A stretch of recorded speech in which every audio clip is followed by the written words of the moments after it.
Hello and welcome to another League of Legends guide, and in this one we're going to be focusing on how you can take a game where you're winning, where you're neutral, and use intelligent macro and smart decision making to close out a victory. A lot of people have commented that they've had difficulty in doing this, and yes, a lot of it is about decision making. So what we're going to do is look at a game where decent macro was used to close out the win, however with notable mistakes that I can point out to show you what you need to not do as well in these situations. So naturally this is for all roles because we're focusing on the stages of the game where roles aren't as important in terms of your map mobility, more about what you are doing as a team or a split pusher to focus on drawing out the victory. And once again, thank you to Pro Guides for sponsoring this video. If you are looking for any more educational content, you can head to Pro Guides to talk to real pro players, and if you have questions about your own macro, speak to LCS pros who are available 24/7, and you can use the champion tier list matchup tools along with this because they really do care about getting you to a higher division. Everything you need to improve in League in one place. Head to the link in the description to find out more. Now, just before we join our game, obviously we're not going to cover the early game, I will talk about what is relevant though. I want to mention a few important things. Firstly, the best macro play is usually in reaction to something that happens. Now, don't hesitate to pull the trigger on a very decisive play that can net you the change in momentum that results in a win. This can be going for that Elder Dragon very quickly before the enemy gets to you, sniping that Baron while the enemies chase your team on the bottom side. Right now, to sort of bring forward everything I want to talk about, both pros and cons, mistakes and good plays, let's talk about this Warwick vs Kayn game. It's around a diamond level, which means it's good to show you some pros, and it's also good enough to show you some bad plays. Now you will see some highlights from the mid game, sneaking dragons, taking objectives, defending towers, doing what the Warwick can while all the lanes are losing. It's quite a difficult situation to be in, but we're going to jump and begin the process about how you can close to win and what to look for, both from the blue and red team's perspective, and how the winning team managed to pull it out through decent macro even though mistakes were made. Now here's the thing, macro wise, if you're looking to close out a game, you need to secure objectives. You need objective kill conversion. Tower plating dragons, these are all part of that process. Now, the Warwick's bot lane has gone back. The Kayn's bot lane is right here. That means he has lane prio on securing this dragon. However, he just wants to go farm. And yes, he is 2 levels down on the Warwick, so contending it with the enemy jungle up is kind of risky, but there's always that opportunity to make some kind of play. So the Warwick simply loops around the back, hits the plant, and does the dragon with no one being able to see him. He completely circumnavigated vision just by using some smart pathing and the fact that the Kayn was completely oblivious to his location or what he should be doing on the map other than farm his own camps. And mid-game macro is where games are lost already, because now think about it from the Warwick's team perspective. The Kayn's bot lane just took the first tower and could have easily fallen back to taking the fire dragon as well, so it's a good steal right under their noses. Now in this case, what's going to happen next? What's the next logical move for the enemy team? Well, to go to another lane and try and secure those towers. In lower elos, you probably just see the bot lane go back to bot lane, hard push the lane, and you as a jungler think, well, that's great, I get to smack them and kill them a few times and we're back in the game. Well, when people have a bit more idea of what they want to do macro-wise, they're going to switch lanes and try and secure other towers, maybe grab a herald and things like that. And that is exactly what they do. They switch, go top lane, and take that tower. Now, from a red team's perspective, you're probably thinking, well, they are a bit behind in objectives. They seem to have no pressure.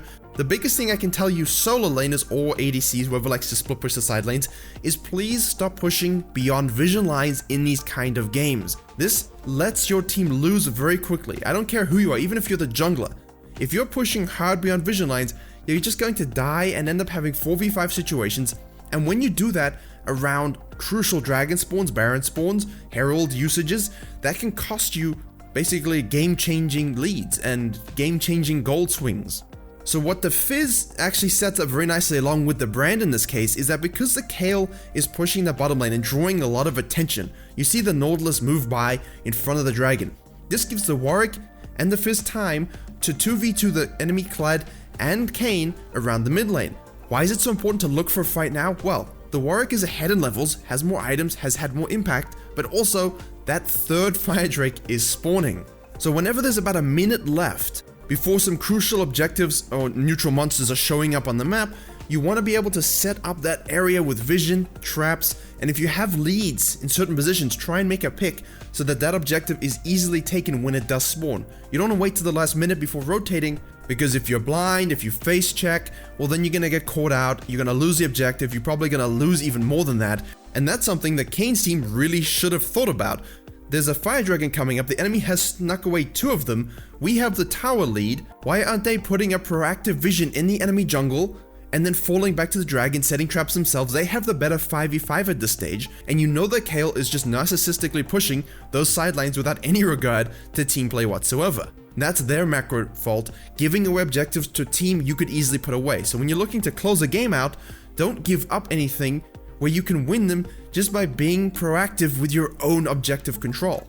Now what you're looking for in the Warwick's team case here is you're looking to get some tower pressure in certain lanes where you have minion wave pushes and you don't need to commit too far beyond vision.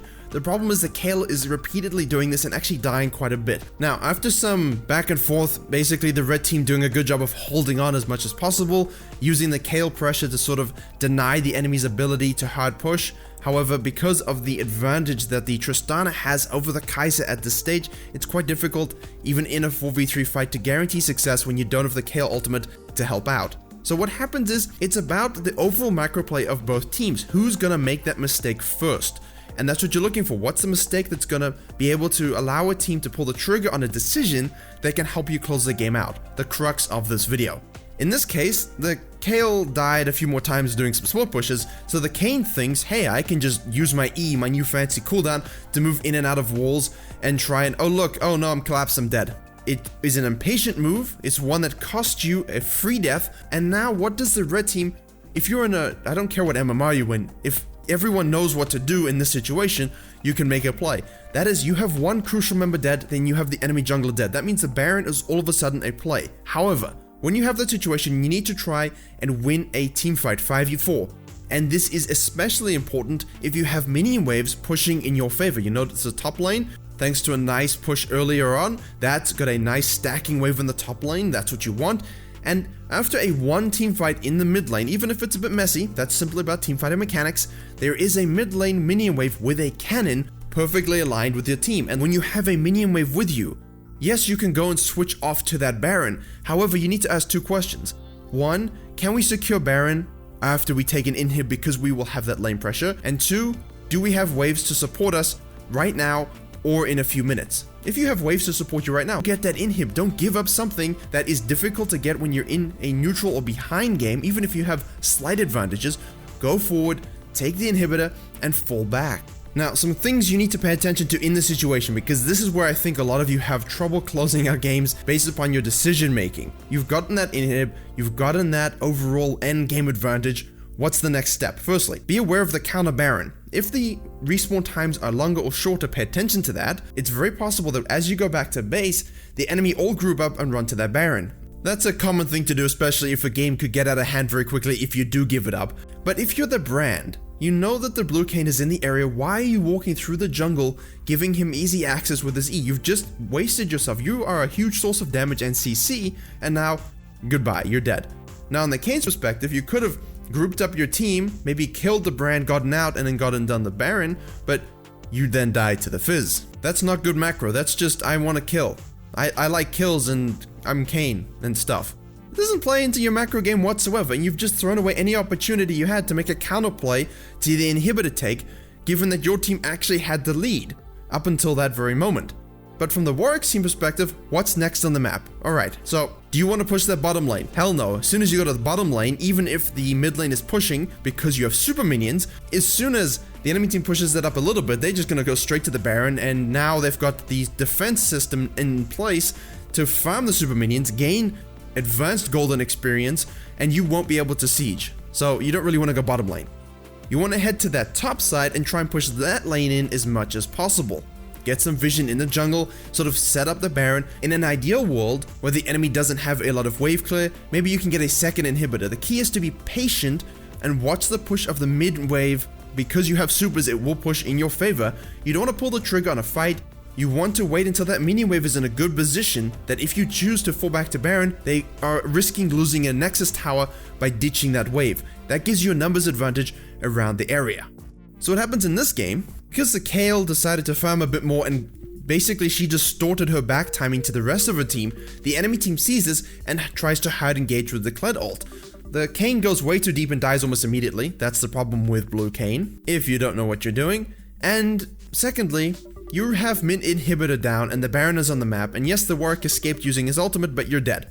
This immediately gives Warwick's team Baron control. So if you have a strong split pusher with teleport advantage in the situation, now you're in a 5v4 if the Kayle wants to TP, and if she doesn't, you're in a 4v4, and she can really hard push that bottom lane, especially considering that the enemy team can't do much when the Warwick has his smite up and Kayn is dead. As such, this is where things get a little messy. As such, they secure the Baron, and from a split pusher perspective, what are you looking for in this case? Right, when does Kayn respawn? Where is the mid lane super minion push?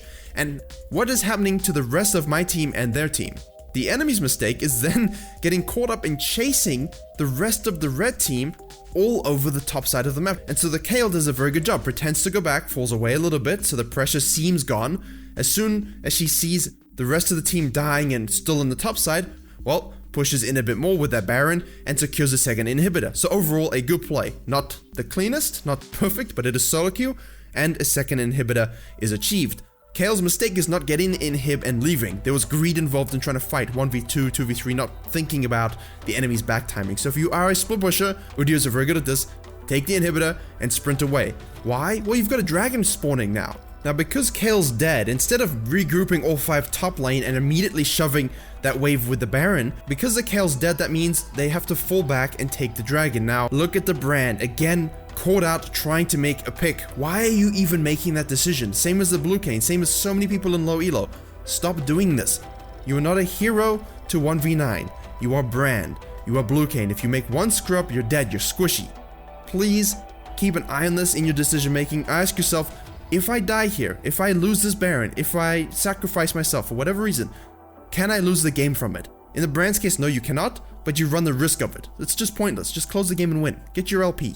Nonetheless, all you have to do is wait for your team to make a play. However, the Kayle, reaching that really power fantasy stage, goes to the bottom lane, and as soon, if you're the red team, if you are any team, and you see 3 people go and attack your split pusher, immediately shove, go get the inhibitor that just respawned, and it only respawned because of 2 misplays from the red team, but shove that mid wave.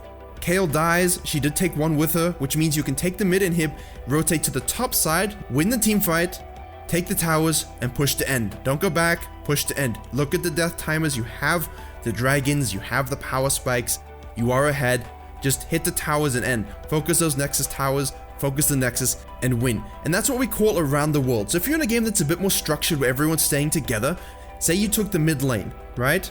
Excellent. You take the mid lane, you fall back, you get a pick, you take the Baron. Now, you can have a split pusher take the bottom wave, you guys can push the top. If a fight breaks out 5v4, your bottom member can either keep pushing if you're winning, or your bottom member can TP if you're losing. And if they do TP and you have a game-altering ultimate or something like that where you win the fight, you can actually just go and end.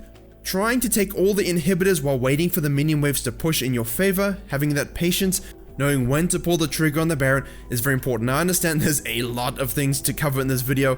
A lot of mistakes were made, a lot of good plays were made, and every game will be slightly different. I hope it does help you all just get an idea of what you need to do macro-wise. Don't overstay, don't get pushed, be careful of the counter Barons, use your vision correctly, and during that mid-early game phase, whatever objectives you can secure if you're winning or behind, try and get them. But just do not delay the ending of a game by greed or by any sort of impatience. You see how easy it is to close. If the Brand hadn't been caught out, if the Kayle had just respected and left the situation rather than being kill hungry, they could have ended the game maybe 5 minutes sooner. Thank you very much for watching. Hope you're able to enjoy and learn something at the same time. Please like, share, and comment if you did. It really does actually help. Subscribe for more League of Legends and jungle videos coming very soon. And as always, I will see you all in the next tutorial.